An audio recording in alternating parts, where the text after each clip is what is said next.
Everyone talks about the best exercises to build muscle, but no one really talks about the worst ones because there are exercises that literally do nothing when it comes to building actual muscles. I've been training for over 20 years, and these exercises have done diddly squat for me. And I'm going to explain each one, and I'll also give you an alternative to it, and I'll explain why. So, first movement, push-ups. Now listen, I'm going to get a lot of flack for this because I did last time I made a video about this. Push-ups are a good movement. Not saying they're not, but to a certain point. If you have access to a gym or if you have access to free weights, push-ups are going to be a limiting factor because the limiting factor is your body weight. Once you're able to do a set of 20, 30 push-ups in a row, you really kind of maxed out the benefit to push-ups. And you'd be better off spending that time doing something else. And a good alternative to push-ups is heavy-weighted dips. It's a great alternative. So if you like to do push-ups at the end to burn out your pecs, switch it to dips and watch what happens. All right, so don't waste your time with push-ups to a certain point. If you've never lifted weights before, yes, you should start with push-ups. But after that, once you get to a certain development, waste. You're just going to basically be getting tired, and that's not going to do anything. All right, number 2, barbell curls. I know. The king of arm movements, right? Arnold swore by them. Here's where I think they fall short. If you have lagging arms, you're locking your arms into a fixed position, both, right? Now, what happens is because your arms are weaker, you're trying to overload it. So you're trying to add more weight. What happens is you start heaving the weight. You start utilizing other muscles other than your biceps. Your shoulders take into play, your lower back, you start swinging. It's not a strict movement. So by locking your barbells in, each arm is not working independently when it comes to growing your biceps. And you also risk the injuries because you're swinging the weight, and you also risk not putting tension on the muscle. And as we know, tension is key to growing certain muscles. So if you want to grow your biceps, you have to put constant tension on them. So what I like instead is a dumbbell incline because, again, it locks those arms in position. It's a much more stricter movement. Or my personal favorite, the one-arm dumbbell preacher done off an incline bench.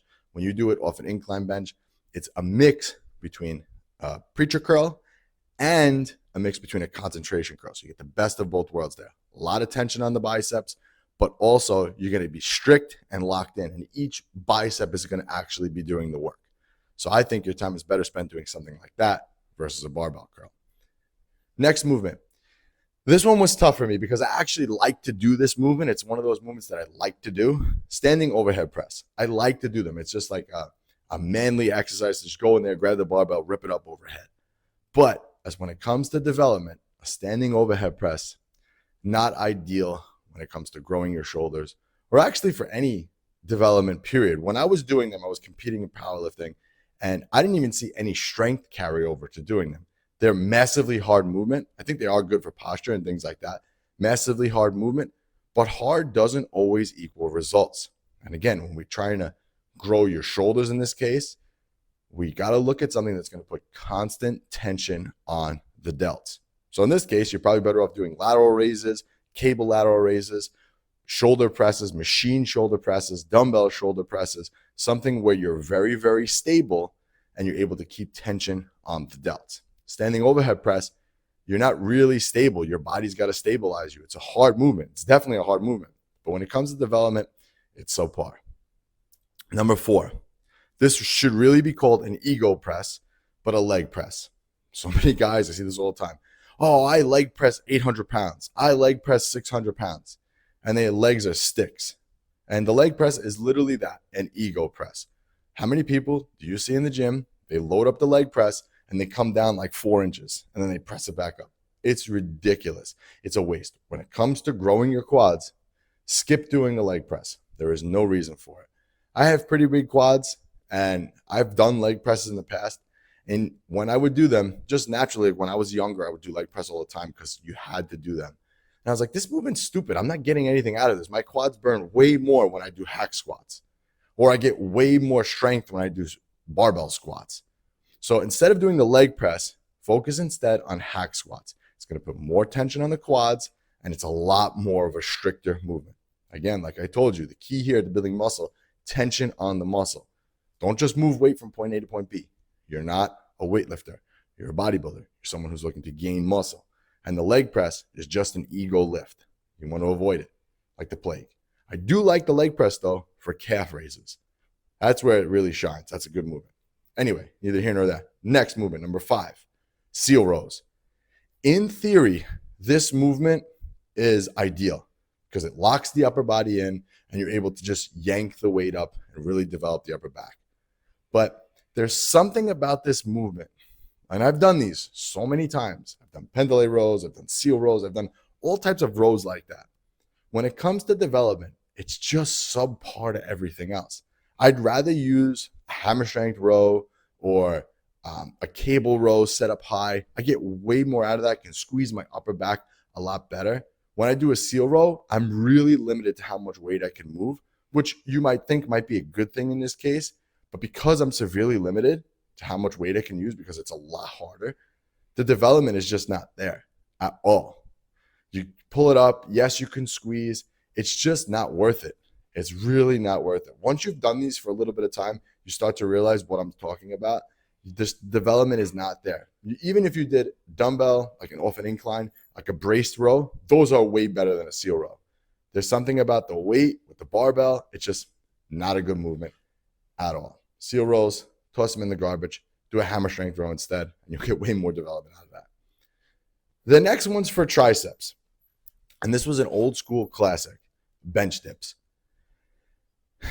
Bench dips, I used to do them. I used to do 4 or 5 plates. The problem with bench dips, similar to push-ups, you're very limited. You can only load a certain amount of plate. You have to get someone next to you. Hey, can you load the plates up? And when you do bench dips, you're actually recruiting a lot more shoulders in there. So arguably, are you better off doing like a close grip bench press in this case?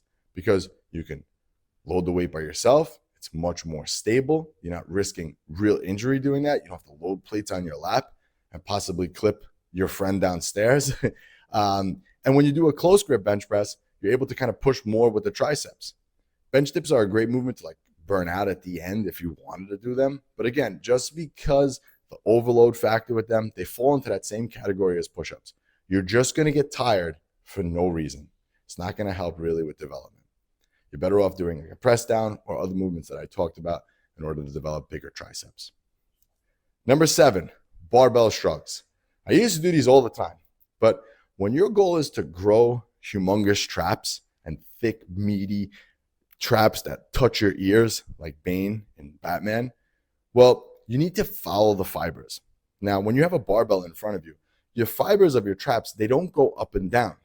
They go more from your shoulder joint all the way to your neck. So they kind of go sideways like this. So in order to actually hit those fibers effectively, you need to be in a neutral position. Problem is, you're limited by dumbbells because you can only hold a certain amount. That's why I like doing trap bar shrugs, or my personal favorite is a machine neutral grip shrug. You grab the machine neutral grip and you pull up and down. You're moving in that fiber window where the fibers move. You're following those fibers. And since I started doing that, I've gotten way more development out of my traps. Versus when I do the barbell shrug, I'm just heaving around heavy weight, and it actually puts a lot of torque on your lower back because the weight's in front of you. And again, like I said, because traps respond to heavy weight, you have to really load up a barbell. And again, you're just risking your lower back. Like I just talked about, tension on the muscles, king. So instead of doing a barbell shrug, think about doing something neutral instead and really focusing on putting tension on that traps. And number 8, now this one, in theory, should really, really work. And this one has benefits. It's really good for your posture. And if you're someone who sits in front of a computer all day, I definitely recommend doing this. It's probably a good warm-up movement. But as far as muscle development goes, throw this one in the garbage too. Face pulls. Now, in theory, when you do a face pull, it's supposed to be very similar to a back double bicep. So every time you're doing it, you're squeezing and you're flexing in that position. Problem is, nothing actually gets hit when you do that. I think, again, it's one of those things to a certain point. Once you develop muscles to a certain strength level, there's no carryover here for face pulls. So instead, you're better off breaking up that area and doing a cable rear delt pull apart. I like those a lot. You sit down in an incline, grab the cables, and rip them apart. That really hits the rear delt, middle trap, rhomboid area way better than a face pull does. Like I said, in theory, when you think about it, face pull makes sense. hey, my upper back is lagging, I'll just do these. But it falls short. When you're using that rope, you can't use enough weight, so the overload's really not there. You have to pause and hold it to get a really good squeeze. It's just not ideal for building muscle. Like I said, I think it's a great movement. I think it's a great movement for like warming up and overall postural development. But when it comes to putting on muscle, toss that one in the garbage. Instead, do, like I said, a cable rear delt fly. It's going to go way, you're going to get way more out of that than you would a face ball. Guys, I've been doing this for over 20 years and I made a lot of mistakes. So I want to give back to you. So all you got to do is click that link below. I have a free 6-week training program that I want to give you. No strings attached. I just want to help you avoid all the mistakes that I made and doing exercises like this for all those years and not getting anything out of it. All right. So all you got to do is click that, get that program. And this was Anthony. And I'll catch you guys on the next one.